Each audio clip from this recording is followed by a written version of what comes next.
आज Doubtnut app download करें। Doubtnut पर अपने सभी गणित, रसायन विज्ञान, भौतिक विज्ञान और जीव विज्ञान के डाउट्स का करो सफाया। बस प्रश्न की फोटो खींचो, एक ही प्रश्न को क्रॉप करो और तुरंत वीडियो सोल्यूशन पाओ। अभी डाउनलोड करें। हेलो फ्रेंड, हमारा प्रश्न यहाँ पर कथन दे रखे है। एक सेल के सिरों पर दो असमान प्रतिरोधों को समांतर क्रम में जोड़ा जाए तो छोटे प्रतिरोध से धारा अधिक प्रवाहित होती है। और कारण यहाँ पर क्या दे रखा है, समांतर क्रम संयोजन में विभवांतर समान होगा। तो हम क्या कह रहे हैं कि एक सेल के दो सिरों को असमान प्रतिरोधों को, तो हम क्या कर रहे हैं यहाँ पर देखो, दो प्रतिरोध हमने लिए और ये दो प्रतिरोध हमने क्या किया, समांतर क्रम में एक सेल से जोड़ दिया। यहाँ पर हमने एक सेल लिया और उससे जोड़ दिया। असमान प्रतिरोध है, मान लिया कि R1 है और R2 है, ये हमारा। और ई यहाँ पर विद्युत वाहक बल मान लिया कि सेल का है, या फिर वी वोल्ट था, हम कह देते हैं कि इस सेल की है। समांतर क्रम में जोड़ा जाए तो छोटे प्रतिरोध में धारा अधिक प्रवाहित होती है। तो क्या छोटे प्रतिरोध में धारा अधिक प्रवाहित होगी? तो देखो, ये R1 मान लिया कि हमारा ज़्यादा है R2 से, ठीक है। तो ये वाला प्रतिरोध हमारा ज़्यादा है, जैसे कि मैं 2 ओम मान लेता हूँ और ये 1 ओम मान लेता हूँ उदाहरण के लिए, ठीक है। तो अब होता क्या है कि जैसे कि हम धारा की बात करते हैं तो यहाँ पर तुल्य प्रतिरोध कितना आ जाएगा, 2 गुना 1 बटा 2 प्लस का 1 या फिर 2 बटा 3। ये हमारा हो गया क्या, तुल्य प्रतिरोध। और आई धारा है यहाँ पर, तो आई धारा हमारी कितनी हो जाएगी, आई बराबर वी बटा आर।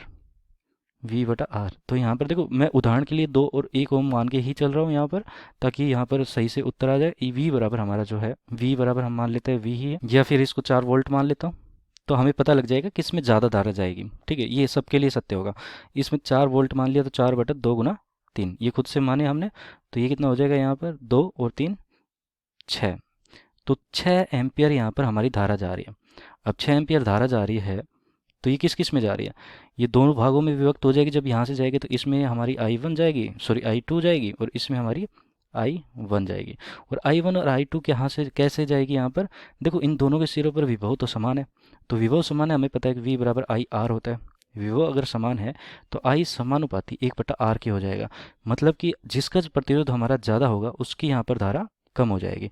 तो जिसका प्रतिरोध ज़्यादा है, ज़्यादा किसका है, इसका है। तो इसका प्रतिरोध हमारा ज़्यादा है तो इसमें धारा हमारी कम बहेगी, ठीक है।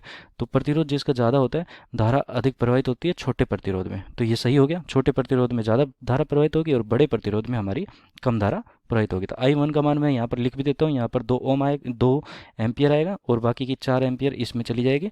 तो ये जस्ट उदाहरण के लिए लिया था मैंने, लेकिन मैं बता देता हूँ कि यहाँ पर हमारे जो छोटा प्रतिरोध होता है उसमें ज़्यादा धारा जाएगी, क्योंकि धारा को देखो जाने के लिए वो पथ चुनेगी जिसमें प्रतिरोध कम से कम हो, ठीक है। तो वो किस में जाएगी, प्रतिरोध किस में कम है, यहाँ पर 1 ओम का प्रतिरोध हमारा कम है, मतलब कि R2 हमारा कम है। और R2 अगर कम है तो यहाँ पर हमारी जो धारा है वो ज़्यादा जाएगी।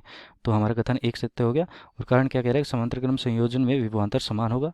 ये बात भी सही है हमारी। और इसी की मदद से मैं बता सकता हूँ कि यहाँ पर देखो, विभव हमारे दोनों के समान होते हैं। तो विभव दोनों में समान होगी तो कैसे हो सकते हैं, I गुना R।